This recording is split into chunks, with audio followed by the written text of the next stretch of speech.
ఆయన జన్మ ఈరోజు చాలా మంది చేసుకుంటున్నారు, అన్యజనులు కూడా చేసుకుంటున్నారు. కానీ వాస్తవంగా సెలబ్రేషన్ ఎవరికి చెల్లుతుంది?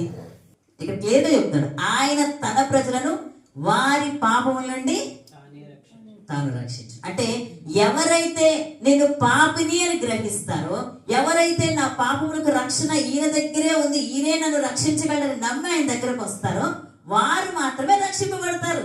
క్రిస్మస్ చేసుకున్న వాళ్ళందరూ రక్షింపబడరు, చర్చికి వచ్చిన వాళ్ళందరూ రక్షింపబడరు, బైబిల్ చదువుకున్న వాళ్ళందరూ ఏమి రక్షింపబడరు, ఈవెన్ ప్రతి ఆదివారం చర్చికి వచ్చినా రక్షింపబడరు. బాప్తిజం తీసుకున్న వాళ్ళు మాత్రమే రక్షింపబడతారు. హల్లెలూయా. ఎప్పుడు నువ్వు బాప్తిజం తీసుకుంటావు? నేను పాపిని అని గ్రహించినప్పుడే. అవును, ఆయన నా పాపంలో కొరకే పుట్టాడు, నా పాపం నుంచి నన్ను రక్షించగల ఏకైక దేవుడు యేసు ప్రభువారు ఒక్కరే నువ్వు నమ్మిన రోజు తప్పకుండా బాప్తిజం తీసుకుంటావు. లేదంటే అనేక దేవుళ్ళు, ఆయన ఒక దేవుడు అండి మేము నమ్ముతున్నాను అంటాం.